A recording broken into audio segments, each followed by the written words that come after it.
এখনো কিছুটা রক্ত গরম আছে বলে ব্যাপারটা রিয়েলাইজ করতে পারছি না। এই কোশ্চেনটা একটু হলেও আমাকে ভাবাচ্ছে।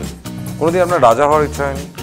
না, আমি যে ফ্যামিলি থেকে এসেছি সেখানে রাজা হওয়ার ইচ্ছাটা আমার জাগেনি। রাজনগরে আমার জন্ম, সিউড়ি আমার কর্ম। কারণ সিউড়ি তো খুব পিছিয়ে পড়া জায়গা, সিউড়িতে কিচ্ছু নেই। চট্টরাজের পর যারা যারা এমএলএ হয়েছে, যে পার্টিরই হোক, সেই একই রাস্তা, একই ড্রেন, কোনো ডেভেলপমেন্ট। আমি 80টা লোকের সঙ্গে বিজনেস করব, আমি 20টা লোকের সঙ্গে করবো না। আমাদের একটা হোটেলে একটা কোড আছে, বিওটি। বৌদির সঙ্গে ঝগড়া হয়ে নিজের হোটেলে এসে খেয়েছেন? হ্যাঁ, খেয়েছি। বীরভূম জেলায় প্রতিটা গ্রামে 2টো করে আমার ছেলে আছে, 2টো করে লোক আছে। একটা মেয়ে আমি অ্যাডপ্ট করেছি একটা ফ্যামিলি থেকে। হ্যাঁ, সেই মেয়েটাকে এখন মানুষ করছি। সে তো রাজনীতির প্রতি তো একটা ইন্টারেস্ট আমার আছেই। যে সিউড়িতে অনেকগুলো অ্যাপ হয়েছে, প্রথম অ্যাপ আমি সাপোর্ট করেছি এবং সেখানে আজকে 50টা ছেলের কিন্তু কর্মসংস্থান হয়েছে। পরে কিছুদিন রাজনীতি থেকে সরে এলাম, তারপর আমাকে আর পেছন ফিরে তাকাতে হয়নি, একটার পর একটা।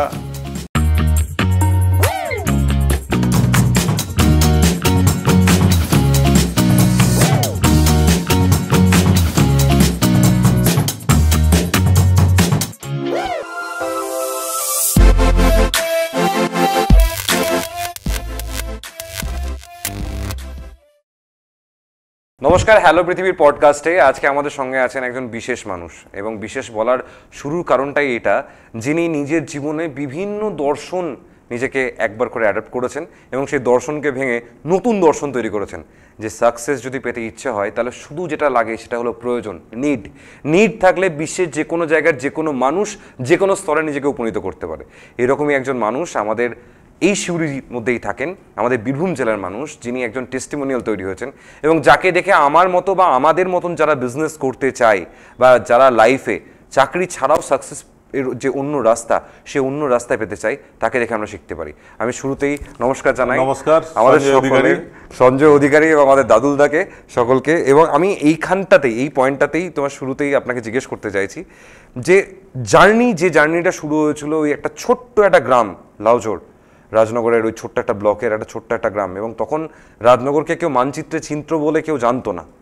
তো সেই জায়গাটা থেকে যখন আপনি প্রথম যাত্রা শুরু করেছিলেন, তখন কি এত কিছু স্বপ্ন ছিল মাথায়, না তখন এর পর যখন আপনি বেরিয়েছেন একটার পর একটা আপনি অ্যাচিভ করতে করতে গেছেন?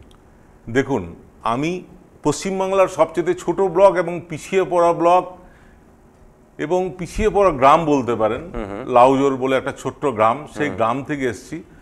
প্রথমেই আমার এই স্বপ্ন ছিল না, প্রথমেই আমার একটা স্বপ্ন ছিল যে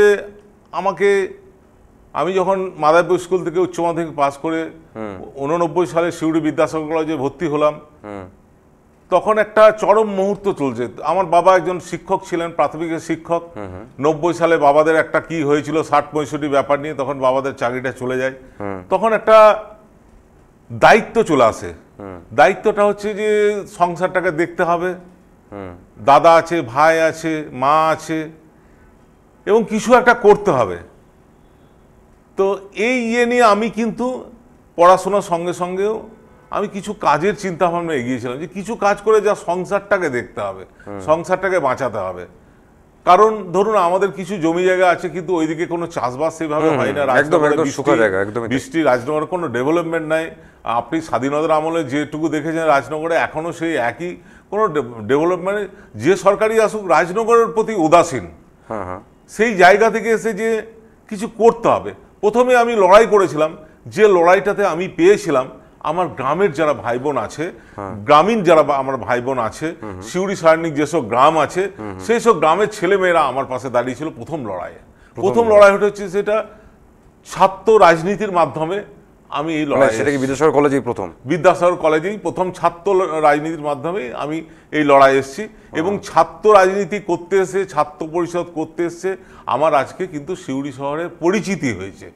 পরিচিতির পর যখন কলেজ থেকে বেরিয়ে গেলাম, তখন একটা চিন্তা হলো। বাবা বললেন যে আমি তো কোনো খরচা দিতে পারবো না, সিউড়িতে থাকার কোনো প্রয়োজন নাই। বাড়ি এসে আমাদের যে পেশা, পুরোহিত পেশা, সেই পেশায় যুক্ত হতে বললেন। আমি চলেও গেলাম বাড়ি এখান থেকে গুটিয়ে। 2 দিন 3 দিন 4 দিন থাকার পর পারলাম না থাকতে, ব্যাক করলাম সিউড়িতে। একটা বন্ধুর কাছে আশ্রয় নিলাম তার মেসে। সেখান থেকে সে কিছু টিউশনি দেখে দিল, কিছু টিউশনি করে আমার নিজের খরচাটুকু উঠাতে লাগলাম। এবং তার সঙ্গে সঙ্গে আমি একটা কাজের ইয়েতে ঘুরে বেড়াচ্ছি যে কোথায় কাজ পাবো, কোথায় কাজ পাবো। একটা অলৌকিক ঘটনা ঘটে গেল। একদিন আমি কলকাতা থেকে ফিরছি, তো এক ভদ্রলোকের সঙ্গে পরিচয় হয়, তার নাম সুব্রত মুখোপাধ্যায়। তখন বহরমপুর এবং বীরভূম মিলে একটা টেলিকমের একটা ডিভিশন ছিল। তো ওনার সঙ্গে গল্প হতে হতে উনি বললেন যে কি করো? আমি বললাম এখন কিছু টিউশনি করি। তখন বললো আমাদের ডিপার্টমেন্টে প্রচুর কাজ আছে, করবে। আমি তো বললাম আমার কাছে তো কোনো টাকা নেই, আমি করবো কি করে? হ্যাঁ। বলে ঠিক আছে, তুমি আসবে বহরমপুর, আসবে বহরমপুর, এসে আমার অফিসে দেখা করবে, আমি সব ব্যবস্থা করে দেবো। তো হঠাৎ করে সকালবেলায় আমরা যেখানে আমাদের ছাত্র আন্দোলনে যেখানে পীঠস্থান নন্দগোয়াল মোড়ে আমরা সবাই আড্ডা মারছি, হঠাৎ করে শিকারপুর বাস, বহরমপুর শিকারপুর দুর্গাপুর একটা বাস যাচ্ছে। হঠাৎ করে ওনার কথা মনে পড়ে গেল। আমার কাছে টাকা ছিল না। তখন আমাদের যে চেয়ারম্যান ছিল উজ্জ্বল মুখার্জির কাছে 50 টাকা নিয়ে আমি ওই গাড়িতে উঠে পড়লাম। বহরমপুর গেলাম, ওনার সঙ্গে দেখা করলাম, উনি হেল্প করলেন। উনি সঙ্গে সঙ্গে আমাকে প্যাড ট্যাড বানিয়ে দিয়ে প্রথম আমাকে বোলপুরে একটা কাজ উনি দিলেন। এই আমার পথ চলা শুরু হলো। এই পথ চলা শুরুর মাধ্যমে আমি আস্তে আস্তে আস্তে আস্তে টেলিকমিউনিকেশনের বিভিন্ন কাজকর্মের দখলদারি, বিভিন্ন রকম কাজ, বিভিন্ন মানুষের সঙ্গে, বিভিন্ন ইয়ের সঙ্গে আমি কিন্তু লড়াইয়ের মধ্যে পড়ে চলে এলাম। তখন রাজনীতিটাকে একটু আমি বাইপাস করে দিলাম যে আমার দ্বারা মনে হয় রাজনীতি হবে না, বা রাজনীতি করতে গেলে যারা রাজার ছেলে তারাই রাজনীতি করে। আমাদের মতো ছোট নিম্ন মধ্যবিত্ত পরিবারের রাজনীতিটা মনে হয় ঠিক হবে না। এটা করতে গেলে আমার মনে হয় আমার ক্ষতি হয়ে যেতে পারে। এটা চিন্তা ভাবনা করে কিছুদিন রাজনীতি থেকে সরে এলাম। তারপর আমাকে আর পেছন ফিরে তাকাতে হয়নি। একটার পর একটা বিভিন্ন প্রফেশনের কাজ। পরবর্তী ক্ষেত্রে তখন বীরভূম জেলায়, গোটা বীরভূম জেলায় 3000 ল্যান্ডলাইন কানেকশন ছিল। তখন আমার দায়িত্ব পড়েছিল, আমি 90,000 কানেকশন করেছিলাম গোটা বীরভূম জেলায়। যখন দেখলাম ল্যান্ডলাইন কানেকশন আস্তে আস্তে মানুষ নিচ্ছে না, তখন আমি বিজনেসটা ডাইভার্ট করে আমি মোবাইল লাইনে এলাম 2001 সালে। এবং মানে আমাদের খুব প্রবলেমলি মনে আছে ওই টাইমে ফার্স্ট টাইম মোবাইল আপনার দোকানেই পাওয়া যেত সিউড়িতে। এবং নট অনলি সিউড়ি, মানে সিউড়ি নয়, বীরভূম জেলায় একমাত্র মোবাইল যদি কেউ চিনিয়েছে সেটা সঞ্জয় অধিকারী। মোবাইলের যদি কোনো দোকানদার তৈরি করেছে সেটা সঞ্জয় অধিকারী। একদমই তাই। বীরভূম জেলা এমনকি ঝাড়খণ্ড, পাকুড়, দুমকা, গুড্ডা কোথাও মোবাইলের দোকান ছিল না। সমস্ত বোলপুর থেকে আরম্ভ করে গুসকরা, সমস্ত বর্ধমানের কিছুটা অংশ সবাই আমার কাছে। ওই টাইমে বিএসএনএল এর সিমটাও আপনাদের কাছেই পাওয়া যেত, তখন ওখানে ছাড়া কোথাও পাওয়া যেত না সিমটা। তারপর আমরা বিএসএল সিমে ডাইভার্ট করলাম বিজনেসটাকে। সেটাকে ডাইভার্ট করে সেটাকে আমরা একটা জায়গায় নিয়ে এলাম।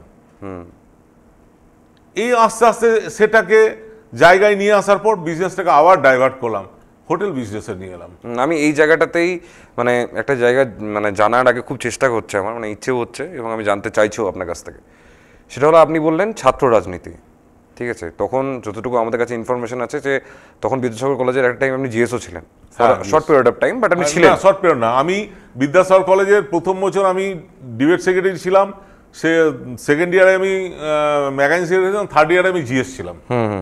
আমার ফিলোজফি অনার্স ছিল। হ্যাঁ আমি জানি। তো আমি ওই জায়গাটাতেই জিজ্ঞেস করছি যে দেখুন মানুষের মানে যে কোনো জিনিস, যে কোনো কাজ করতে গেলে, ইভেন এখনো রোবোটিক্সের ক্ষেত্রেও যে কোনো আমরা যখন দেখছি সেখানে আমরা যে ওই বড় বড় প্রকল্যান্ড দেখি বা ইয়ে দেখি, সেগুলোকে আমরা সিম্পল ভাষায় বলি মেকানিক্যাল হ্যান্ডস। সো হাতের একটা বিরাট দরকার থাকে মানুষের লাইফে, ঠিক আছে। মানে খাবার খেতে থেকে সারাদিনে নিখুঁততম নিখুঁত কাজ এবং খুব ভারী ভারকাম কাজ, শক্তিশালী কাজ করতে হাতের একটা খুব দরকার হয়, ঠিক আছে। তো এই হাতের সঙ্গে আপনার সম্পর্কটা কীরকম, ঠিক আছে? এই যে হাত, এবার এটা হাতও হতে পারে, হাত চিহ্নও হতে পারে। এই জায়গাটা আমি আগে একটু শুনতে চাইছি আপনার কাছ থেকে, কারণ আমি বিজনেসটায় যাব। তার আগে আমি একটু যদি আপনার কাছ থেকে শুনতে পাই যে সেই সময়কার যে হাতের হাত ধরে আপনি একটু হেঁটেছিলেন? দেখুন, আমি সিউড়ি শহরে এবং বীরভূম জেলার সবাই জানে যে আমি আজীবন অ্যাট প্রেজেন্ট আমি দক্ষিণপন্থী মানুষ এবং কংগ্রেস মনোভাবাপন্ন মানুষ। কারণ আমি 2009 সালে আমি আবার অ্যাক্টিভ হই। আমি শতাব্দী রায়ের হয়ে ভোট করেছি। আমি 2010 সালে যখন সাঁইতিয়ায় রেল দুর্ঘটনায়, তখন বুদ্ধদেব বাবু চিফ মিনিস্টার ছিলেন, ওনার সঙ্গে সার্কিট হাউসে আধ ঘন্টার একটা ডিসকাশন হয়েছে, সেখানে আমি প্রতিনিধি ছিলাম। আমি অসিত মাল, বাপি দত্ত, বিভিন্ন যারা আমাদের নেতৃত্ব ছিল। আমি জেলা কংগ্রেসের জেনারেল সেক্রেটারি ছিলাম। পরবর্তী ক্ষেত্রে প্রণববাবুর সান্নিধ্যে এসে আমি জেলা কংগ্রেসের সভাপতি হয়েছিলাম এবং অধীর চৌধুরী আমাকে প্রদেশ কংগ্রেসের ট্রেজারার বানিয়েছিল। সেখানে এখন অধিবাবুর সঙ্গে কথাবার্তা হয় কোনো সময়? হ্যাঁ, কথাবার্তা হয়, অধিবাবুর সঙ্গে কথাবার্তা হয়। উনি খুব ভালো মনের মানুষ, এটা আমি বলতে পারি। অধীরবাবুর সঙ্গে যে যা বলুক, যে সব, কিন্তু উনি খুব ভালো মনের মানুষ। ওনার বাংলোয় আমি গিয়েছি, ওনার সঙ্গে একসঙ্গে লাঞ্চ করা, ওনার সঙ্গে একসঙ্গে ব্রেকফাস্ট করা, অনেক কিছু থাকে। ওনার সঙ্গে একসঙ্গে রকিবগঞ্জে অফিসটা আছে এআইসিসির, সেখানে বিভিন্ন স্টেটের ট্রেজারাররা এবং প্রদেশ কংগ্রেস সভাপতি যে মিটিং হতো রাহুল গান্ধী, কিন্তু সেই অনেক মিটিংয়ে আমি একসঙ্গে আমরা অ্যাটেন্ড করেছি। আমি এইখানটাতেই একটা, এই যে মানে রাহুল গান্ধীর আপনি কথা বললেন, রাহুল গান্ধী বা এরকম যখন আমরা নামগুলো মাথায় আসে, তখন আমাদের একটা দেশে বিদেশি ছোঁয়ার একটা চিন্তাভাবনা মাথায় আসে, তাই না? তো এবার সেই জায়গাটা দাঁড়িয়ে মোবাইল ফোন, রাহুল গান্ধী, এই প্রত্যেকটা জিনিসই কোনো না কোনোভাবে একটা ইন্টারন্যাশনাল টাচ এর জায়গা সিম্বলিক্যালি আমাদেরকে দেখায়। তো সেই জায়গাটা দাঁড়িয়ে আমি আপনার কাছ থেকে জানতে চাইছি, এই যে আপনি এতক্ষণ ধরে আমাদের শেয়ার করছিলেন কী করে টেলিকমে আপনি এলেন, টেলিকমের যে সামনের আপনি পায়োনিয়ার একজন মানুষ বীরভূম জেলায়, আমরা সবাই জানি। এবং যারা যারা আজকে আমাদের এই শোটা দেখছেন, যারা যে মুঠোফোনে আপনারা ফোন দেখছেন, এই মুঠোফোনের সবথেকে বড় পায়োনিয়ার লোক যদি কেউ থাকে, তো যাকে আপনারা এখন দেখতে পাচ্ছেন সেই লোকটা।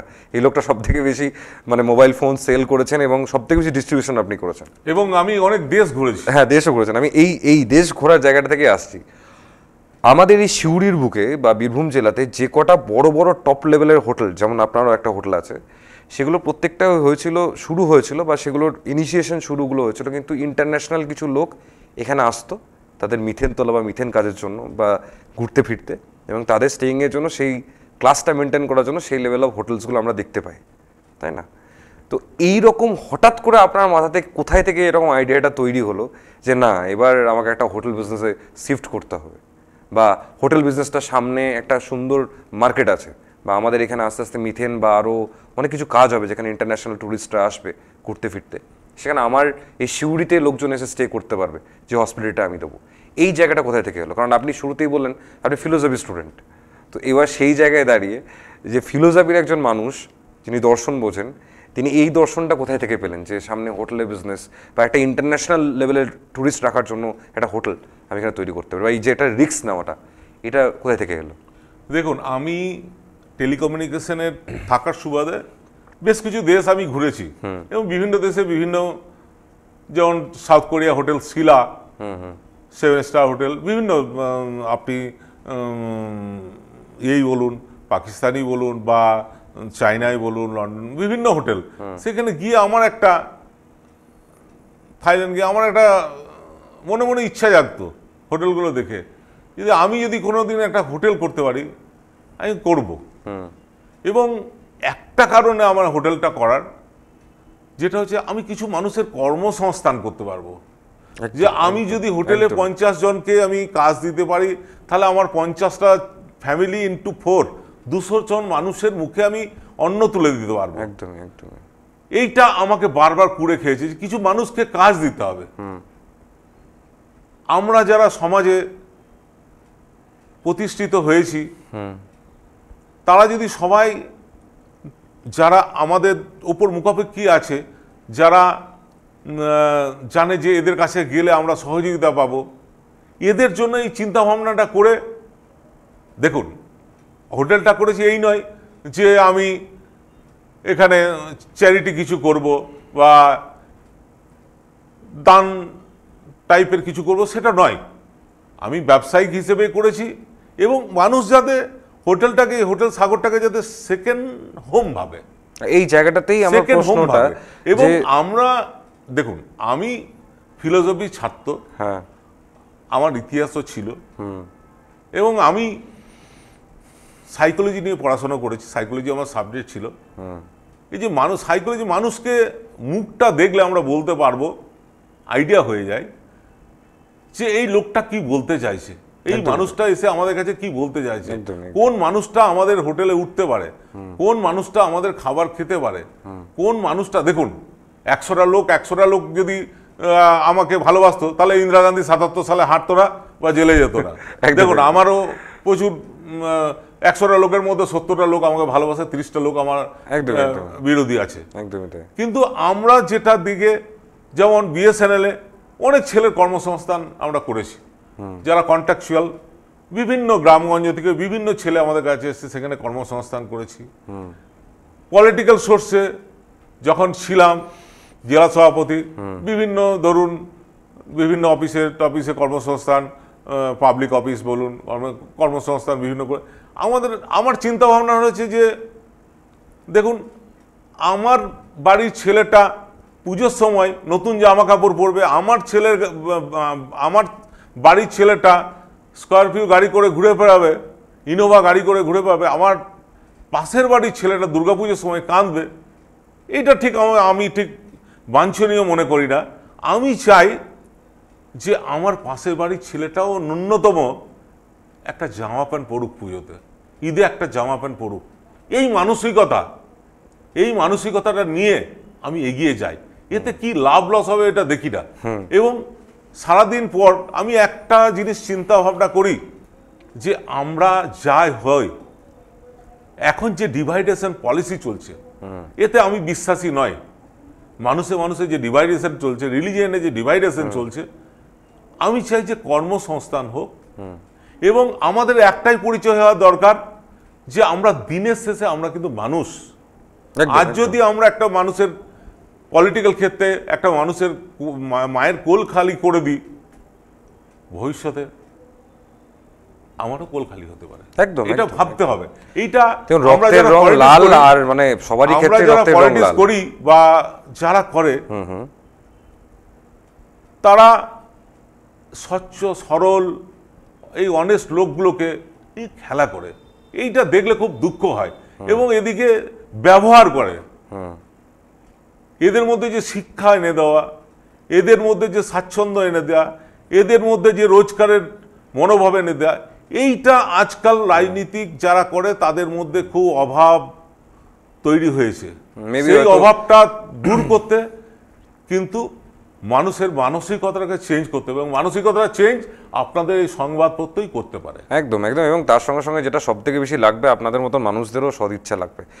আমি একটা মানে এটা পুরোটা শুনতে শুনতে একটা জায়গা, যে জায়গাটা আমার মানে শোনার খুব ইচ্ছে হলো, সেটা হলো যে দেখুন, রাজনীতি বা আপনার কর্মকাণ্ড বা সবাইকে এমপ্লয়মেন্ট দেওয়া, আমার বীরভূম জেলার এখন এমন অবস্থা, সরকারি তো ছাড়ুন, বেসরকারিও অপশান নেই। তো আপনার হোটেলে, সেখানে আমি নিজেও গিয়ে দেখেছি যে এখানে সব লোকালাইট লোকজনই কাজ করে সেখানে। আমি জানতে চাইছি এটা, যে আপনার যে হোটেল, সেই হোটেলে কোনো সময় বিভিন্ন রকমের ধর্মের মানুষরা আসেন সেখানে থাকেন, এবং বিভিন্ন মানে জাতীয়তার লোকজনও আসেন, মানে ইন্টারন্যাশনাল ট্যুরিস্টও আসে ওখানে থাকে। তো কোনোদিন সেখানে কোনো জন্মদিনের পার্টি আপনার আপনি দেখেছেন, মানে হচ্ছে দেখেছেন, সেই দিন আপনার ছেলেরও জন্মদিন আছে ধরে নিন, তো আপনার ছেলে সেদিন আপনার কাছে নেই, ঠিক আছে, ও দূরে আছে, তো সেদিন দেখে কোনোদিন বাবা হয়ে মন খারাপ করে? দেখুন, কিছু বাস্তব একটা মানুষের চলার পথে ভাবনা যেমন একটা কাজ করে, তেমনি বাস্তবতাটা দরকার। একদমই তাই, একদমই তাই। বাবা হিসেবে তো মনটা খারাপ করবেই, কিন্তু তখন মনে হয় কি, এই ছেলেটার জন্মদিন আজ মনটা খারাপ করে ঠিক হবে না, এই ছেলেটা আনন্দ করছে, করুক। তখন কি করি, ছেলেকে একটা ফোন করি, বা কথা বলি। একটা ঘটনা আমার জীবনে ঘটেছে, আমি সেটাতেও এনলাইট করতে চাইছি, একটা জিনিস জানতে চাইছি আপনার কাছ থেকে, এখানটাতে আমি আটকে দিয়ে। সেটা হলো, আপনার ছেলের একবার জন্মদিন মানে সেলিব্রেশন করার প্ল্যানিং ছিল, এবং সেই মোমেন্টে দাঁড়িয়ে তখন মানে এখন যদিও ইটিভির নামটার লোকজন হয়তো মনে আছে, কিন্তু চেঞ্জ হয়ে গেছে টেকনিক্যালি, নিউজ 18 হয়েছে। এক্স্যাক্টলি, নিউজ 18 হয়েছে। তো এবার সেই জায়গাটায় দাঁড়িয়ে আপনি ইটিভির একজন সাংবাদিককে পুরো টাকাটা তুলে দিয়েছিলেন একটা ওপেন হার্ট সার্জারি করার জন্য, এবং মানে আপনি পোস্টপোন করে দেন সেই প্রোগ্রামটা। এটাও আমি আপনার কাছ থেকে জানতে চাইছি, আর আপনি যেটা বলতে যাচ্ছিলেন যে একটা ঘটনা, সে ঘটনাটা আমি জানতে চাইছি, এটা যদি বলেন আমাদের। এটা দেখুন, আমি আমার ছেলের জন্মদিন আমি কোনোবার ভারত সেবার সঙ্গে ছেলেদের খাওয়া দাওয়া, জামা প্যান্ট, বা কখনো কোনো বৃদ্ধাশ্রমে যাওয়া, কখনো মন্দিরে যাওয়া, বিভিন্ন টাইপের অনেক সময় আমরা ছেলের জন্মদিনে বীরভূম যে জেল আছে সেই জেলের গীতা ডিস্ট্রিবিউট করেছি 2 বার, ওখানে প্রোগ্রাম করেছি। বেনি মাধব স্কুলে গীতা ডিস্ট্রিবিউট করেছি, বিদ্যাপীঠ স্কুলে গীতা ডিস্ট্রিবিউট করেছি, এবং বিভিন্ন প্রোগ্রাম। সেবার কি হলো, সেবার সমস্ত লোকজনদের নিমন্ত্রণ করা হয়েছে। রবিবার দিন প্রোগ্রাম, হঠাৎ শুক্রবার দিন সকালে ইটিভি সকাল 7টায় বাংলা না কি একটা প্রোগ্রাম হতো, সেখানে দেখছি একটা বাচ্চা ছেলের, বারাসাতের একটা বাচ্চা ছেলে, 2 বছরের ছেলে, ওপেন হার্ট সার্জারি করাবে, তো না করলে ছেলেটা মারা যাবে। তো খবরটা দেখার পরই ইটিভি, তখন ইটিভির সাংবাদিক ছিল সুপ্রতিমকে ফোন করলাম, ভাই এদের নাম্বার জোগাড় কর, আমার ছেলের কালকে যে জন্মদিন আমি স্টপ করছি, ওদের আমি 50,000 আমি ওদের হাতে দিতে যাই। সঙ্গে সঙ্গে সুপ্রতিম যোগাযোগ করলো, ছেলের বাবা, ওই বাচ্চাটার বাবা মা এলো, ইটিভি যেখানে অফিস ছিল সেখানে তাকে দিলাম, এবং আমার খুব স্যাটিসফাই হলো, এবং আমার ছেলে এটাকে খুব অ্যাকসেপ্ট করলো, আমার পরিবার এটাকে অ্যাকসেপ্ট করলো। আপনার বাড়ি থেকে কে আছে? আমার বাড়িতে আমার মা আছেন, আমার ওয়াইফ আছে, আমার ছেলে আছে, এবং একটা মেয়ে আমি অ্যাডপ্ট করেছি একটা ফ্যামিলি থেকে। হ্যাঁ, সেই মেয়েটাকে এখন মানুষ করছি। হ্যাঁ, আমি 6 মাস বয়স থেকে অ্যাডপ্ট করেছি, এখন ক্লাস 2-এ পড়ছে। হ্যাঁ, আমার দাদারা আছেন, বৌদিরা আছেন, ভাই আছে, ভাইয়ের বউ আছে, ভাই আছে, সবাই আছেন। সবাই মিলেই একসঙ্গে থাকা হয়? হ্যাঁ, সবাই মিলে একসঙ্গে থাকা, দ্যাট মিনস একসঙ্গে আছে কিন্তু আলাদা আলাদা বাড়ি। হ্যাঁ, সেটা আলাদা ব্যাপার, মানে একটা মানে ক্যাম্পাসের মধ্যে আপনারা একই সব এক জায়গায় আছি। আমি এই জায়গাটাতেই আপনাকে প্রশ্ন করতে চাইছি যে আপনার ছেলে তো এখানে থাকে না, ছেলে তো বাইরে থাকে। ছেলে ইউকেতে থাকে। তো ছেলে ওখানে কি পড়াশোনা করছে না জব? পড়াশোনা করছে। তো এবার যে ইউকেতে আছে, যে ওখানে পড়াশোনা করছে, সে তো 100% চান্সেস আছে কি ওদিকেই জব পেয়ে শিফট হয়ে যাওয়ার।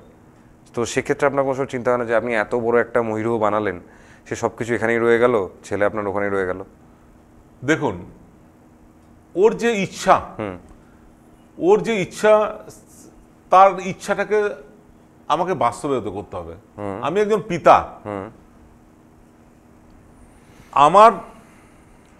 আমার বাবা চাইনি যে আমি সিউড়িতে থাকি, আমার বাবা চেয়েছিল গ্রামেই থাকতে।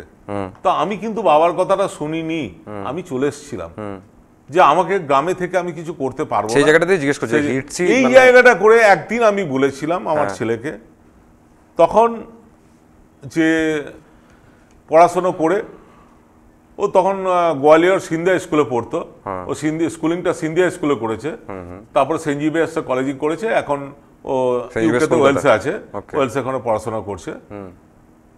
সে আমাকে প্রশ্ন করেছিল যে বাবা তুমি তাহলে দাদুর কথা শোনোনি কেন, তুমি ইয়েতে থেকে লাউজরে থাকলে না কেন? আমি উত্তর দিতে পারিনি। তো ওর যে ইচ্ছা আছে, ও যেটা চাই সেটাও করুক, এখানে আমার সমর্থন আছে। যদি দেখা যায় যে ও বাইরে সেটেলমেন্ট হবে, তো আমরা যতদিন বেঁচে আছি ততদিন আমরা দেখব, তারপর ও যেটা করবে, ও বড় হয়েছে, ও বুঝতে শিখেছে। হ্যাঁ, ও যেটা করবে সেটাই ওর কাছে ফাইনাল।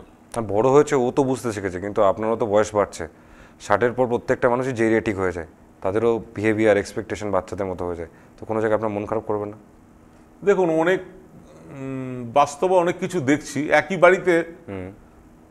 বাড়িতে ওপরে ছেলে আছে, নিচে বাবা মা আছে, সকাল থেকে বাবা মায়ের মুখ ছেলে দেখে না, ছেলের মুখ দিয়ে বাবা দেখে না। ওইগুলোকে পাথে করে চললে কিন্তু আমার মনে হয় আজকে সমাজের ওগুলোর ইয়ে আছে বলে মনে হয় না। আজকে সমাজে ফ্লেক্সিবল হয়ে গেছে, অনেক ফ্লেক্সিবল হয়ে গেছে অনেক কিছু। আগে কি হতো, এখন আপনি একটা বাড়িতে থাকলেন, আপনি বাড়িতে বসে অনলাইনে সব কিছু পেয়ে যাবেন, আপনাকে বাজার করার। আগে কি হতো, আগে বাড়ির একটা ছেলে যদি না থাকতো, কে বাজার করে দেবে, কে রেশন এনে দেবে, কে ওষুধ এনে দেবে, এই ব্যাপারগুলো এখন কিন্তু আর নেই। আস্তে আস্তে কিন্তু ফ্লেক্সিবল হচ্ছে, যুগ চেঞ্জ হচ্ছে, তো পরবর্তী ক্ষেত্রে আরো কিছুটা বয়স হলে সেটা আমার মনে হয় রিয়েলাইজ করবো, এখন করতে পারছি না, এখনো কিছুটা রক্ত গরম আছে বলে ব্যাপারটা রিয়েলাইজ করতে পারছি না। কিন্তু আপনার যে কোশ্চেনটা, এই কোশ্চেনটা একটু হলেও আমাকে ভাবাচ্ছে। ঠিক আছে, না সেই জায়গাটায় আমি যেতে চাইছি না। দেখুন, আমি আমাদের এই হ্যালো পৃথিবী পডকাস্টটা করার মেন ইন্টেনশন এটাই যে আমাদের বীরভূমের মধ্যে যারা আপনাদের মতন সেলফ মেড হিউম্যান বিংস আছে, যারা নিজেরা নিজেদেরকে তৈরি করেছেন উইদাউট এনি ব্যাকআপ, বল না যে মেরে পিছে কোই মেরে সাকসেস কে পিছে কোই বাপ নেই হ্যাঁ, मैं खुद को बनाया हूं। এরকম যে মানুষরা আছেন সেই মানুষদেরকে আমাদের এখানে বসিয়ে সেই টেস্টিমনিগুলো বাকি আমার বীরভূম জেলা বা তদুপরত আমার দেশের বাইরেও যারা দেখছেন তাদেরকে দেখানো যে পসিবল, যদি আপনি চান আপনি করতে পারেন। 100% সেই জায়গাটাতেই মানে পসিবল, এবং সেই পসিবিলিটিটা আপনারা করে দেখিয়েছেন, এবং তখন অনেক কিছু না থাকার মধ্যে আপনারা করে দেখিয়েছেন এত আধুনিকভাবে। তো এবার সেই জায়গাটাতে দাঁড়িয়েই এখন যেন যে বাচ্চারা আছে তারা সেটা করতে সহজ রাস্তা পায়, কারণ একটা যদি মার্গদর্শন না হয় তার সামনে এগোনোটা কঠিন। এই যে মার্গদর্শনের যে জায়গাটা, তো আপনার প্রথম যে আপনার শুরুর যে মানুষের সঙ্গে মেশা, মানুষের সঙ্গে পপুলারিটি হওয়া, সকলের সঙ্গে বন্ধুত্ব করা বা লোক চেনা, এই জায়গাটা শুরু হলো মোটামুটি আপনার কথাবার্তা শুনে বুঝতে পারলাম বিদ্যাসাগর কলেজে। বিদ্যাসাগর কলেজে আপনি 3 বছর 3টে বিভিন্ন ভালো ভালো পদে ছিলেন, লাস্ট আপনি জিএস হিসেবে রিটায়ার করেছেন। তো সেই জায়গায় মানে আপনার শারীরিক গঠন দেখেও মনে হয় বেশ আপনি হ্যান্ডসামই দেখতেছিলেন তখন। তো তখন যে বিশেষ বিশেষ আপনার কাছে কোনো বার্তা আসতো বা বার্তা কি এসেছিল তখন, কোনো বিশেষ বার্তা যে জীবন সঙ্গিনী হতে পারি আমি, বা সেগুলো কি ট্যাকেল করতেন কিভাবে? দেখুন, ওই ব্যাপারটাই তখন মনের মধ্যে আসেনি। তখন আমার লড়াইটা ছিল মাইন্ডের মধ্যে, একটাই লড়াই ছিল আমাকে কিছু করতে হবে কিছু। এখন যদি আমি এইভাবে নিজের লাইফটাকে শেষ করে দিই তাহলে আমার ফ্যামিলিটাও শেষ হয়ে যাবে, আমিও শেষ হয়ে যাবে। আমাকে কিছু করতে হবে, আমি কিছু করব, তারপর কিছু করব। আপনি বিয়ে কি অ্যারেঞ্জ ম্যারেজ করেছেন না লাভ ম্যারেজ? না, অ্যারেঞ্জ ম্যারেজ। অ্যারেঞ্জ ম্যারেজ করেছেন। আপনার ছেলের বিয়ে হয়ে গেছে? না, ছেলের বিয়ে, ছেলে করছে। ছেলে যদি লাভ ম্যারেজ করে অ্যাকসেপ্ট করবেন? অসুবিধা নেই, অ্যাকসেপ্ট করবো, কেন করবো না। বেশ, এই আপনি একটু আগে আমাদেরকে খুব সুন্দর করে ব্রিফ করছিলেন যে আমি সবসময় চাই যে আমার ছেলে যদি স্করপিওতে ঘোরে বা দুর্গাপুজোর সময় যদি আমার ছেলে ভালো জামা প্যান্ট পরে, আমার যেন পাশের বাড়ির ছেলেটা বা তার পাশের বাড়ির ছেলেটা যেন না কাঁদে। ঠিক আছে, তো সেই জায়গায় দাঁড়িয়ে আপনি ভাবুন, আমিও সিউড়ির একজন মানুষ, আপনিও সিউড়ির একজন মানুষ। আমার কোনোদিন খুব মানে আপনাদের সাগরের biryani is one of the best biryani had tasted, আমি আপনাকে অন ক্যামেরা বলছি এই কথাটা। ঠিক আছে, এবং খুব সুন্দর কোয়ান্টিটি এবং খুব ভালো প্রাইস। তো ধরুন কোনো একদিন আমার ইচ্ছে হলো যে আমি একদিন ফ্রিতে বিরিয়ানি খাবো, ফেস্টিভ্যাল টাইম, দুর্গাপুজো, কালী পুজো, এই টাইমে আমি আপনাকে বলছি, অন্য কোনো টাইম বলছি না, বা ঈদের টাইম। তো গিয়ে যদি আমি আপনাকে ডিরেক্টলি গিয়ে রিকোয়েস্ট করি, ঠিক আছে, বা আমার বদলে অন্য কেউ যদি আপনাকে গিয়ে রিকোয়েস্ট করে যে একটু বিরিয়ানি পাওয়া যায়, আমার কাছে পয়সা নেই, আজকে আমি দিতে পারবো না, তো সেটা পসিবল?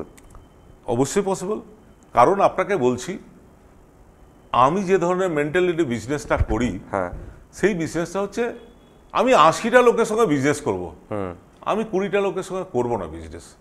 ঠিক, ওই 20টা লোক যদি আমার বিপদে পড়ে আমার হোটেলে একদিন থাকে, আমি পয়সা নেবো না। কারণ আপনাকে বলছি, করোনার সময় যখন কেউ বাড়ি ভাড়া দিচ্ছিল না, ডাক্তারদের নার্সদের থাকতে দিচ্ছিল না, তখন আমি হোটেল ফ্রিতে তাদের খাওয়া দাওয়া থাকার 1 মাস ব্যবস্থা করেছিলাম। শুনেছেন নিশ্চয়ই, একদম নিউজও হয়েছে। একদম নিউজ হয়েছে। আমি মনে করি আমি যদি ওই 20টা লোককে একটা বিরিয়ানি খাওয়াই, ওই 20টা লোক আমার আরো 80টা লোক কাস্টমার এনে দেবে, সেখান থেকে আমি প্রফিট করব। আমি কিন্তু 80টা লোকের সঙ্গে বিজনেস করব, 20টা লোকের সঙ্গে করব না, এটা আমার বিজনেস পলিসি। ওকে, আমি এই যে পয়েন্টটা আপনি বললেন, এই পলিসিটাতে আমি আপনাকে জিজ্ঞেস করছি যে আপনার যে মানে সাগর হোটেলটা, এটা বেশ একদম প্রমিনেন্ট সিউড়ির একটা জায়গায় হোটেল।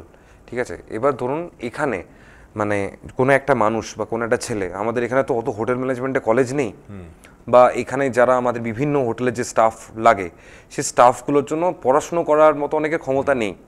কেউ যদি আপনার এখানে এসে সেই কর্মযোগ্যতার জন্য অনুশীলন করতে চায় বা শিখতে চায়, সেক্ষেত্রে আপনি অ্যালাউ করবেন? হ্যাঁ, আমার আছে, অলরেডি আছে সিউড়ি অনেক, যেটাকে আমরা ইন্টার্নশিপ বলি। হ্যাঁ, ইন্টার্নশিপ বলে। এখানে যেসব সিউড়িতে যেসব ইনস্টিটিউটগুলো আছে হোটেল ম্যানেজমেন্ট, তাদের ছেলেরা আমাদের এখানে আসে, ছেলেরা আসে, তারা কাজটা দেখে, ট্রেনিং করে চলে যায়। এবারে কেউ ফ্রেশার ছেলেও আমাদের কাছে আছে, প্রচুর ছেলে আছে সিউড়ি, বহু ছেলে আমাদের কাছে কাজ শিখেছে, কাজ বাইরে কাজ করছে, কেউ বিদেশে আছে, অনেক ছেলে বিদেশে আছে কাজ করছে, কেন দেবো না? আমরা প্রত্যেক ছেলেকে এন্টারটেইন করি। ঠিক ঠিক, আমি এই জায়গাটা যেটা আপনি বললেন, এটা একটা খুব ছোট্ট ক্ষেত্র হলো, যেটা কাজের ক্ষেত্র। এবার আমি আপনাকে যদি প্রশ্ন করি বা আমি জানতে চাই, ধরুন আমি চাইছি যে সিউড়িতে আমি একটা হোটেল বিজনেস করব, সেম আপনার মতনই, ঠিক আছে, হয়তো আপনারটা সাগর আমারটা নদী হবে। তো সেই জায়গায় আমাকে শুরুতে কোন কোন জিনিসগুলো একদম প্রমিনেন্টলি খেয়াল রাখতে হবে একটু যদি আমাদের বলেন। যে আমি যদি হোটেল বিজনেস করবো বলি, সেম আপনার যেরকম 5 স্টার হোটেল আছে, আমি চেষ্টা করবো সেটাকে একটা 7 স্টার হোটেল এখানে তৈরি করার। তো সেক্ষেত্রে কোন কোন জিনিসগুলো আমাকে শুরুতে মাথায় রেখে ব্যবসায় নামতে হবে? দেখুন, প্রথম হচ্ছে আপনার আইডিয়াটা, এবং আপনাকে একটা জিনিস স্থির করতে হবে, মাইন্ড অফ কনসার্ন, যে মাইন্ডটাকে আপনাকে হোটেলের মাইন্ডটাকে রাখতে হবে। যে বিজনেসটা আমি করব সেই মনটা যেন, ব্রেনটা যেন সেই বিজনেসের উপরই দৃষ্টিপাত করে। ঠিক ঠিক। আদার্স দিকে দৃষ্টিপাত করলে আপনি ডিসব্যালেন্স হবেন। তো আপনাকে যেগুলো দেখতে হবে সেগুলো হচ্ছে কি চাইছে কাস্টমার, কি চাইছে।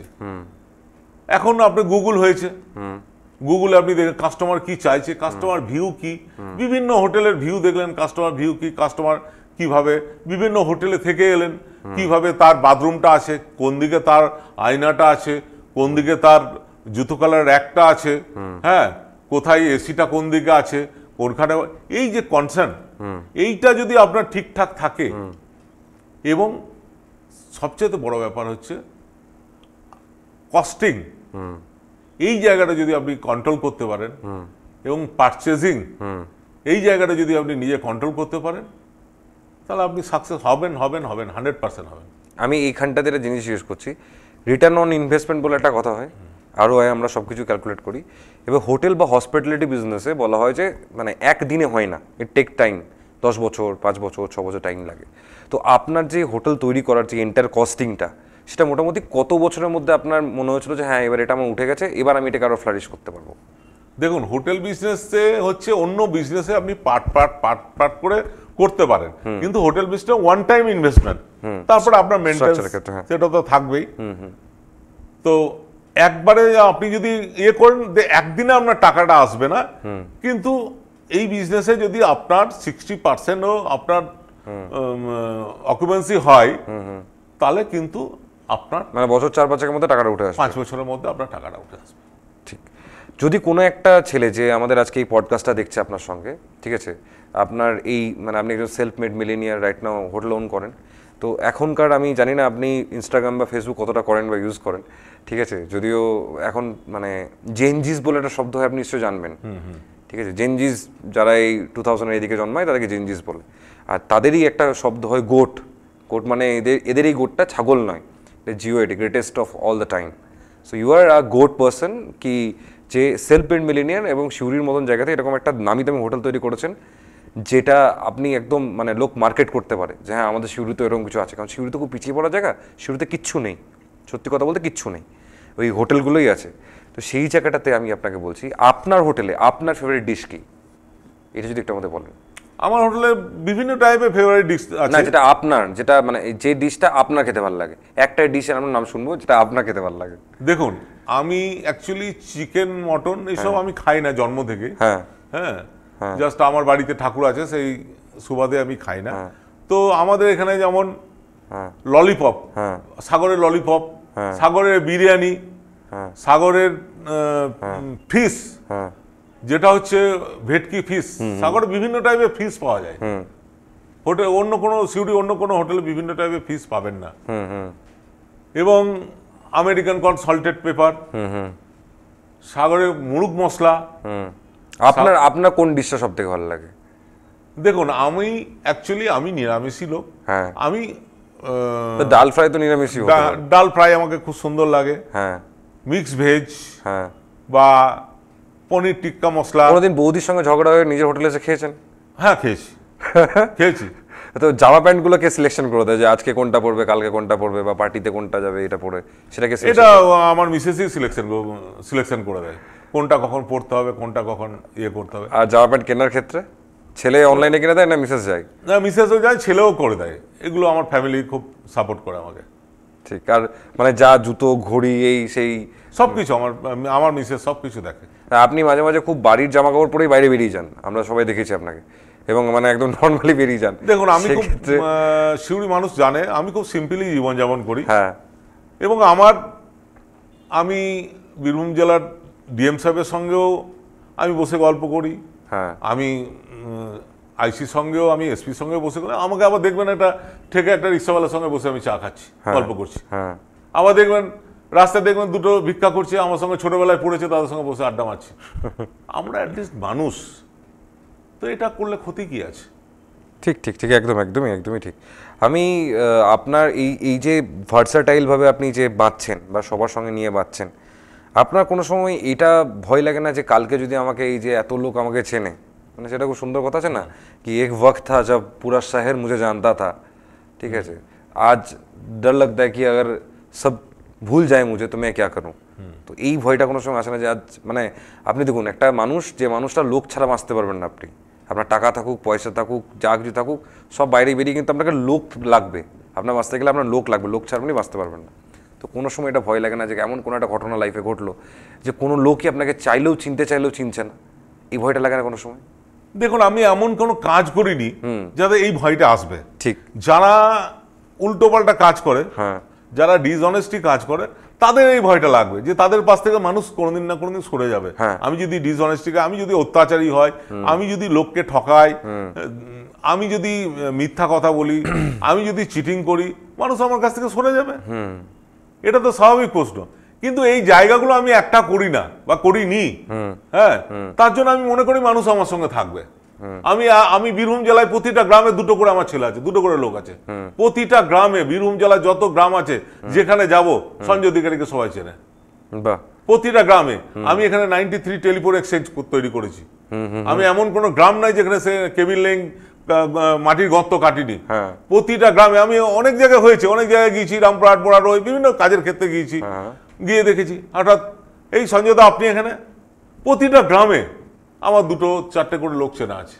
তো বীরভূম জেলায় যদি ফোনের নেটওয়ার্কের সঙ্গে যদি কারো ভয় লাগে, সে ডাইরেক্ট সঞ্জয় অধিকারীকে অ্যাক্সেস করতে পারে?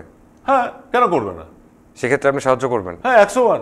এবার আপনি যে কথাটা বললেন যে আপনি ভেজিটেরিয়ান, ননভেজ খান না, কিন্তু আপনার হোটেলে নন ভেজিটেরিয়ান ডিশ সেল হয়। তো সিউড়িতে এরকম বেশ কয়েকটা হোটেল আছে, তাদের যারা ওনার বা তাদের যারা হ্যান্ডেল করছে, মেন আপনার মতন পজিশনে যারা আছে, তারা কিন্তু ননভেজ খায়। এবং গুপ্ত খবর হলো এটাই, তারা কিন্তু তাদের প্রত্যেকটা খাবারের টেস্ট মাঝে মাঝে তারা নিজেরা চেক করে দেখে। তো আপনার ক্ষেত্রে আপনার বাড়ি কে চেক করে দেখে? এটা আমার মিসেস করে, আমার মিসেস, হোটেলটা আমার মিসেস দেখে। হ্যাঁ, উনি টেস্ট করেন, এবং আমার যিনি ম্যানেজার আছে উনি টেস্ট করেন। এবং আমি যেটা করি, যেটা বিভিন্ন ডিশ, আমার যারা বন্ধু বান্ধব, আমার যারা শুভাকাঙ্ক্ষী, আমার যারা ভাই বা আমার পার্মানেন্ট গেস্ট অনেক সময় আসে, যে আজকে এই ডিশটা করছি, দাদা এই ডিশটা আজকে খান তো। হ্যাঁ, এটা আমার পক্ষ থেকে, এটা কোনো বিল টিল হবে না। আমাদের একটা হোটেলে একটা কোড আছে, বিওটি।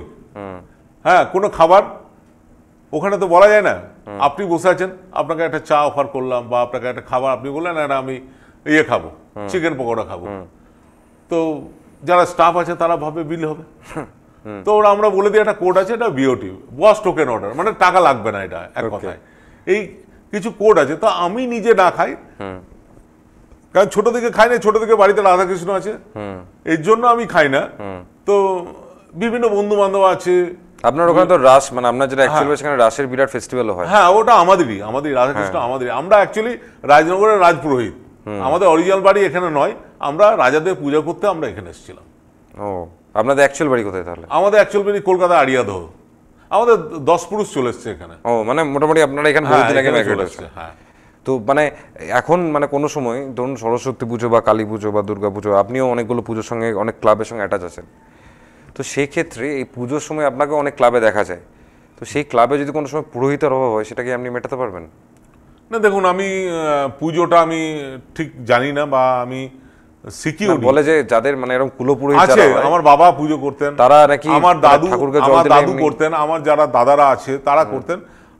আমি ছোট থেকে বাইরে আছি, যার জন্য আমার পুজোটা আমার শেখা হয়নি। কিছু যেগুলো গায়ত্রী মন্ত্র টন্ত্র সেগুলো জানি, কিন্তু আমি পুজোটা জানি না। ঠিক, আপনি বলছেন যে আপনি একজন পুরোহিত এর ফ্যামিলি থেকে বিলং করেন, আপনি একজন মানব সেবায় নিয়োজিত একজন মানুষ প্লাস বিজনেসম্যান। তো আপনার কাছ থেকে আমি এটা জানতে চাইছি যে কোনটা বেশি পুজো করা দরকার, ওই ঠাকুরের প্রতিমা না মানুষকে? আমার মনে, দেখুন, মানুষকে, মানুষের যদি আপনি মানুষের পাশে থাকেন, মানুষের যদি সারাদিন একটা অভুক্ত মানুষকে যদি আপনি খাওয়ান, আমার মনে হয় তার মধ্যে জীবের সৃষ্টি যিনি করেছেন তিনি সন্তুষ্ট হবেন। সেইজন সেবিছে ঈশ্বর, একদমই। অতএব মানুষের যদি আপনি সেবা করেন, হ্যাঁ। মানুষের পাশে যদি দাঁড়ান, তাহলে আপনার ঈশ্বরকে স্মরণ করা হয়। আপনি যদি বলেন ঈশ্বরকে সবার মঙ্গল করো, তাহলে সবার মধ্যে আপনি পড়ে যাচ্ছেন। আপনার জন্য, আপনারা নিজের জন্য ঈশ্বরকে কেন আপনি ডাকবেন? সবার জন্য ডাকবেন, সবার মঙ্গলের জন্য ডাকবেন। একদম। এবার আপনাকে আমি এই জায়গাটাতেই বলছি যে আপনি বললেন যে আপনার রাজপুরোহিত ছিলেন, ঠিক আছে? তো আপনার দাদু বা তাদের কারো কাছ থেকে সেই রাজনগরের রাজা বা সেই রাজা যাদের পুরোহিত আপনারা ছিলেন, সেসব কোনো গল্প শুনতে পান? হ্যাঁ, সেই যারা রাজারা কেমন হতো বা রাজ শক্তি কেমন হতো? যখন রাজনগরের রাজাদের যখন মুসলিম রাজারা আক্রমণ করে, ওদের যে রাধাকৃষ্ণ ছিল রাজপুরোহিত, সেই রাধাকৃষ্ণ আমাদের দিয়ে দেয়। এবং আমাদের রাজনগর, ভবানীপুর, লাউজের বেশ কিছু আমাদের দেবত্ব রাজারা আমাদের সম্পত্তি দেন। আমরা তো শুনেছি যে রাজনগরের অনেক জায়গায় মোহর টোহর এখনো লুকিয়ে আছে, সেগুলো কি আপনারা জানেন? দেখুন, আমরা এটা শুনেছি, কারণ রাজাদের রাজত্বের বা রাজাদের ধ্বংসস্তূপের মোহর পাওয়া যাবে না, এটা হতে পারে না। ইতিহাস আমরা পড়েছি বিভিন্ন জায়গায়, ইতিহাস আমরা দেখেছি যে বিভিন্ন জায়গায় মোহর পাওয়া গিয়েছে, তো এখানেও পাওয়া যেতে পারে। তো কোনোদিন খুঁজেছেন আপনি মোহর? না, আমি খুঁজিনি। কোনোদিন আপনার রাজা হওয়ার ইচ্ছা হয়নি? মানে স্বপ্নে, ছোটবেলার কথা বলছি, বড় ম্যাচিওর অবস্থায় করেনি। দেখুন, যখন রাজাদের গল্প আপনি আপনার মানে গ্র্যান্ড প্যারেন্টসদের থেকে শুনতেন, মানে দাদু ঠাম্মার থেকে শুনতেন, তখন? না, আমি যে ফ্যামিলি থেকে এসেছি সেখানে রাজা হওয়ার ইচ্ছাটা আমার জাগেনি। হ্যাঁ, আমার মনে হয় আমি প্রজা হয়ে বাঁচবো। হ্যাঁ, এইটাই আমার জেগেছে যে প্রজা হয়ে বাঁচবো, 10 জনের সঙ্গে থাকবো, 10টা মানুষের পাশে থেকে 10টা মানুষের উপকার করব। হ্যাঁ, সারাদিন না পারলে কারোর ক্ষতি করব না। একদম। হ্যাঁ, কিন্তু রাজা হওয়ার ইচ্ছা আমার হয়নি। ঠিক। 2026-এ ইলেকশন আসছে সামনে, সেই জায়গাটায় দাঁড়িয়ে আপনি বেশ পপুলার একজন মানুষ এবং আপনি বেশ ইনফ্লুয়েন্সিয়াল একজন লোক, সঙ্গে আপনি বিজনেস করেন, একজন আইডিয়াল ক্যান্ডিডেট ফর মানে সামনে ইলেকশনে। তো আপনি যে পার্টির সঙ্গে যুক্ত বা যে পার্টিকে আপনি মনে প্রাণে ভালোবাসেন, হয়তো এখন ডিরেক্টলি আপনি যুক্ত নন, কিন্তু মনে প্রাণে যে পার্টিকে ভালোবাসেন, সেই পার্টি বা অন্য কোনো পার্টি থেকে যদি আপনাকে দাঁড়ানোর জন্য অফার দেওয়া হয়, আপনি কি বলবেন? দেখুন, আপনাকে বলি যে আমি যেহেতু এটা কিন্তু রাজনীতি নিয়ে হাতে খড়ি, সেহেতু রাজনীতির প্রতি তো একটা ইন্টারেস্ট আমার আছেই এবং থাকবে, এটা থাকা বাঞ্ছনীয়। একদমই তাই। তো আমরা যেখানে বাস করি, সিউড়ি বিধানসভা, সবচেয়ে দুঃখের ব্যাপার, এখানে আমরা যে কোনো দলের রাজনৈতিক অভিভাবকহীন। আমাদের যে ভূমিপুত্র বলা হয়,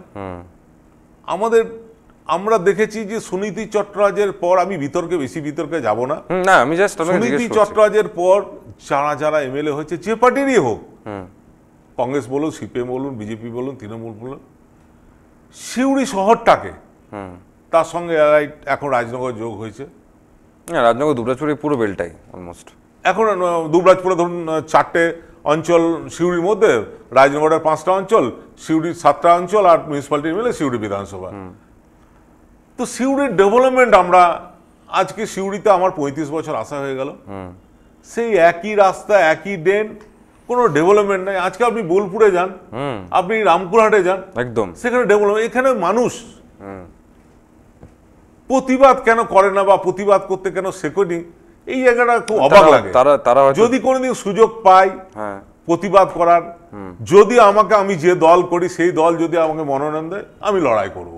আবার আপনি নামবেন নাকি? হ্যাঁ, আমি লড়াই করব। আমি মানুষের স্বার্থে আমি লড়াই করব। আমি রাজনগরের মানুষের স্বার্থে লড়াই করব। প্রতিবারই আমরা দেখি বিভিন্ন দলের বিভিন্ন বাইরে থেকে লোকজন এসে, মানে আপনি রাজনগরে যদি খারাপ লাগে। আমরা সিউড়িতে থাকি, হ্যাঁ, আমরা সিউড়ি জেলা সভাপতি, সিউড়ির জেলা পরিষদের সভাপতি বাইরে থেকে আসছে, এমএলএ বাইরে থেকে আসছে, এমপি বাইরে থেকে আসছে, এখানের প্রাথমিক শিক্ষকের যে সভাপতি বাইরে থেকে, সমস্ত আমাদের সিউড়িতে, আমরা এইটা আপনাদের কাছে প্রশ্ন যে আমাদের সিউড়িতে কি কোনো যোগ্য লোক নেই? না, সিউড়িকে ডিপ্রাইজ করা হচ্ছে রাজনৈতিকভাবে। এবং শুধু আমি বলবো না, শুধু তৃণমূলে বলবো না, সিপিএম এর ক্ষেত্রেও তাই, কংগ্রেসের ক্ষেত্রেও তাই, ফরওয়ার্ড ব্লকের ক্ষেত্রে তাই, সিউড়িতে নেতৃত্বহীন বিজেপির ক্ষেত্রেও তাই। তো সেক্ষেত্রে আপনাকে যদি সেই অপশনটা দেওয়া হয় আপনি সেটা যাবেন? হ্যাঁ, আমি লড়াই করবো, মানে শুধু কিন্তু আমি যে দলটা করি সেই দল থেকে। হ্যাঁ, সেটা ঠিক, সেটা আপনি আপনার নিজের দলেই থাকুন, আমি সেটা নিয়ে কোনো তর্কেই যাচ্ছি না। মানে সেটা সিউড়ি হোক, রাজনগর হোক, যেখান থেকে হোক, যদি রাজনৈতিক কোনো জায়গা থেকে আপনাকে সেরকম অপশন দেওয়া হয় যে অভিভাবকত্ব করার বা সেই জায়গাটাকে চেঞ্জ করার, আপনি স্বচ্ছন্দে নেবেন? আমি সুযোগ পেলে আমি লড়বো। মানে রাজনগরটা হলেও আপনি যাবেন? রাজনগর তো সিউড়ির মধ্যে, হ্যাঁ, রাজনগরে আমার জন্ম, সিউড়ি আমার কর্ম। কর্ম কর্ম মানে ওটা আপনার জন্ম, এটা আপনার কর্ম। আপনার আপনি যে এত জনসেবা করেন, কোনো সময় আপনি কোনো একটা ঠাকুরকে তো মানেন, রাধাকৃষ্ণকে মানেন বা কাউকে মানেন, তো কোনো সময় আপনার এটা ইচ্ছে হয়নি যে আমি সাধু সন্ত হয়ে যাই বা সেরকম কোনো দিকে সেই মার্গে কোনো দিন হেঁটে চলে যাই? দেখুন, সাধু সন্ত ব্যাপারটা হচ্ছে এটা হচ্ছে ফ্যামিলি হিস্ট্রি ব্যাপার আছে। আপনি দেখবেন যারা সাধু হয়েছে বা যারা তন্ত্র সাধনা করে, তারা বংশ পরম্পরা, তার দাদু বা এইসব করতো, এটা একটা ফ্যামিলি হেরিডিটি থেকে আসে। সেই হেরিডিটি তো আমাদের ফ্যামিলির মধ্যে ছিল না, যার ফলে আমার মাইন্ডের মধ্যে সাধুত্ব তো আসেনি, আমার মাইন্ডের মধ্যে এসছে যে আমি সেবা করব। ঠিক। আপনাকে একটা শুধু এই জায়গাতে, মানে আমি শেষের দিকে চলে এসেছি, আমি এখানটাতেই একটা জিনিস জিজ্ঞেস করছি যে আপনি একটা দলের সঙ্গেও যুক্ত, এবং যাই হোক পরোক্ষভাবে প্রত্যক্ষভাবে আমি সেই প্রশ্নে যাচ্ছি না, সব কিছু নিয়ে আপনি একজন বিজনেসম্যান, ঠিক আছে? তো বীরভূম জেলাতে যে কোনো ব্যবসা করতে গেলে রাজনৈতিক যোগাযোগটা কতটা গুরুত্বপূর্ণ, এটা যদি একটু আমাদের বলেন। দেখুন, বিজনেস করতে গেলে আপনাকে যে রাজনৈতিক প্রতিপত্তি বা রাজনৈতিক ছত্রছায়ায় থাকতে হবে তার কোনো মানে নেই।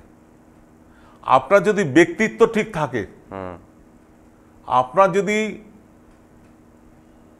ধনুকের তীর ঠিক থাকে, নিশানা ঠিক থাকে, তাহলে আপনাকে কেউ আটকাতে পারবে না। সাময়িক আপনার অসুবিধা করবে, কিন্তু লংলি আপনি জয়ী হবেন একদম। লাগে যারা ধরুন অনেক ব্যবসা আমরা তো দেখছি এখানে বীরভূম জেলা এখন অনেক বালি পাথর নানা রকম ব্যবসা হচ্ছে, সেখানে যারা করে তারা রাজনৈতিক ছত্রছায়ায় থাকে, তারা থাকতে বাধ্য, না থাকলে তাদেরকে ব্ল্যাকমেইলিং করবে, না থাকলে তাদের ব্যবসা করতে দেবে না। এটা শিষ্টাচার, এটা তো চলে আসছে যুগ যুগ ধরে। সেটাই পরম্পরাটা এখনকার আমরা যারা নেতৃত্ব আছি সেটাকে আমরা বহন করছি। আমরা সেটা নিজেদের ঠিক করতে পারছি না, আমরা পয়সার কাছে বিক্রি হয়ে যাচ্ছি, আমরা লোভ মোহ এসবগুলো থেকে দূরে থাকতে পারছি না। যার জন্য আমরা যদি চেঞ্জ হয়, আমরা যারা নেতৃত্বে আছি, যে দলেরই হোক, নেতৃত্ব যদি ঠিক হয়, যারা সরকারি পদে আছে, তারা পঞ্চায়েতের প্রধান আছে, যারা মিউনিসিপ্যালিটির কাউন্সিলর আছে, চেয়ারম্যান আছে, এমএলএ আছে, এমপি আছে, তারা যদি ঠিক হয়ে যায়, গোড়া যদি ঠিক হয়, গোড়ায় যদি ঠিক মতো জল দেওয়া হয়, তাহলে পাতা ঠিক থাকবেই। আমরা গোড়ায় জল দিতে পারছি না, এটা হচ্ছে মেন কথা। এই যে গোড়ায় জল দেওয়ার কথাটা, যখন একটা গাছ জন্মায় তখন তার গোড়ায় জলটা খুব লাগে। তো এরকমই আমাদের সিউড়িতে তৈরি হওয়া একটা অনলাইন ডেলিভারি সার্ভিস যখন প্রথম জন্মেছিল, তখন সব থেকে বেশি সাপোর্ট আপনি দিতেন। এটার কারণটা কি? কমিশনটা বেশি আসতো, না আপনি চাইতেন যে সিউড়িতে নতুন কিছু একটা হোক? না, কমিশনটা বড় কথা নয়, সেটা হচ্ছে আমার সিউড়িতে একটা নতুন পরিষেবা হবে। এক নম্বর, সিউড়িতে অনেক আছে যাদের ছেলেরা মেয়েরা বাইরে থাকে, বয়স্ক লোক, তাদের খাওয়ার ইচ্ছা থাকলেও তারা খেতে পারে না, সেটা একটা দিক। এবং এখানে 10টা ছেলের কর্মসংস্থান হবে স্যার, এইটার উপর আমি জোর দিয়েছি যে সিউড়িতে অনেকগুলো অ্যাপ হয়েছে, প্রথম অ্যাপ আমি সাপোর্ট করেছি, এবং সেখানে আজকে 50টা ছেলের কিন্তু কর্মসংস্থান হয়েছে। আমি কর্মসংস্থানের উপর জোর দিয়েছি। তো দেখুন, আমি বিজনেস করতে এসেছি, আমি যদি বলি আমি লাভ করব না, তাহলে বোকা বোকা কথা বলা হবে, ওই কথা শুনবেও না কেউ। লোক সেরকমভাবে এখনকার দিনে স্মার্ট, যে লোক জানে যে কোনটা সত্যি কথা কোনটা মিথ্যা কথা। তো সেই জায়গাটায় দাঁড়িয়ে মানে লোক শুনবেও না আপনি যদি ওরকম কোনো কথা বলেন, লোক আপনাকে ডিরেক্ট মানে আপনাকে কোশ্চেন করবে। আমি আপনার সঙ্গে কথা বলে একটা জিনিস বুঝতে পারলাম যে জনসংযোগ ছাড়া আপনি বাঁচতে পারেন না, এবং আপনার কাছে ওটা খুব ইম্পর্টেন্ট, ঠিক আছে? তো এবার সেই জায়গায় দাঁড়িয়ে সিউড়ির মতন জায়গা, সিউড়িতে যেখানে এত রকমের লোকজন থাকে, আপনার ছেলের সঙ্গে আপনি কথা বলে বুঝতে পারবেন, আমরাও তো বিভিন্ন জায়গায় ঘোরাফেরা করি। তো আমাদের সিউড়িতে সব থেকে বড় ডেফিসিয়েন্সি হলো যে অ্যাটলিস্ট ইন আ ফোর্থনাইট বা 15 দিনে একদিন কোনো হোটেল, কোনো রেস্টুরেন্ট ছোট করে হলেও একটা করে বুফে মিল বা বাঙালি বুফে মিলের কোনো অফার আউট করে না, যেখানে আমরা গোটা ফ্যামিলি নিয়ে, যাদের কাছে অনেক টাকা পয়সা নেই, তারা ওই অল্প টাকায় গোটা ফ্যামিলি নিয়ে গিয়ে একটা বুফে খেতে পারে। এরকম কোনো অফারিং সিউড়িতে কোনো রেস্তোরাঁ, কোনো হোটেল কেউ করে না। তো আপনার কাছ থেকে কি সেটা আমরা ভবিষ্যতে এক্সপেক্ট করতে পারি? দেখুন, প্রথম যখন সিউড়িতে হোটেল বিজনেসটা, প্রথম সারদা হোটেল দিয়ে বিজনেসটা শুরু হয়েছিল, একদমই তাই। পরে বিকোজ ট্রেন হয়েছে, আরো বিভিন্ন বিকোজ ট্রেনের পর আমরা এসছি। আস্তে আস্তে না মানুষের রুচিটা চেঞ্জ হচ্ছে, যে এটা Kolkata level, Asansol level, Bardhaman level পর্যন্ত এটা চলে, আস্তে আস্তে সিউড়িতে চালু হলে আমরা করব। আমরা করেছি, আমরা আপনার চেয়ারে বসে সিউড়ির একজন স্বনামধন্য ব্যক্তি বলে গেছে আমাদের এখানে বাঙালি খাবারের একদম প্রপার সেট আপ আইটেম কোনো রেস্টুরেন্টে গেলে একদম তুমি একসঙ্গে পাবে না। না আপনি, আমি হেরেও গেছিলাম যে হ্যাঁ সত্যি পাওয়া যাচ্ছে না ভাই। আমার বাঙালি, আমি আজ 1 বছর আগে থেকে বাঙালি সেট আপ আপনি পেয়ে যাবেন। আপনি শুক্তো থেকে আরম্ভ করে আলু পোস্ত থেকে বীরভূমের কচুর টক, বড়ির টক, বীরভূমের যেসব আইটেম আপনি পেয়ে যাবেন। ঠিক ঠিক ঠিক। আপনার বাড়ি লাউজোরের ওখানে, হ্যাঁ ঠিক আছে। তো ওখানে একটা আদিবাসী কিছু লোকও থাকে লাউজোর, প্রচুর আদিবাসী, মহাদানার ওই সাইডটাতে, হ্যাঁ প্রচুর আদিবাসী। ঠিক আছে। তো সেখানে আদিবাসীদের বানানো কোনোদিন কোনো রেসিপি আপনি খেয়েছেন? হ্যাঁ, কেন খাবো না? আদিবাসীদের বাড়ি তখন আমরা বীরভূম জেলাটা আদিবাসীদেরই। হ্যাঁ, আমরা তো অনেক মানে এসে তাদেরকে সরিয়ে আমরা আছি, মানে 10-15 জেনারেশন আগে আমরা ওদের নিমন্ত্রিত থাকতাম। আমাদের পাশে অনেকগুলো, কেলেডি থেকে, বরকদা থেকে, খন্না থেকে আরম্ভ করে ছাতিরতলা, অনেকগুলো আদিবাসী গ্রাম আছে। এবং সেসব ওই সব আমি যখন টেলিকমিউনিকেশনে 3-4টে ডিস্ট্রিক্ট কাজ করতাম, আমি বাঁকুড়া ডিস্ট্রিক্টে কাজ করতাম, আমি রায়গঞ্জ করতাম, আমি খড়গপুর করতাম, বীরভূম করতাম, প্রচুর আমার আদিবাসী লেবার ছিল। তারা বিভিন্ন আইটেম করে নিয়ে আসতাম, আমরা খেয়েছি।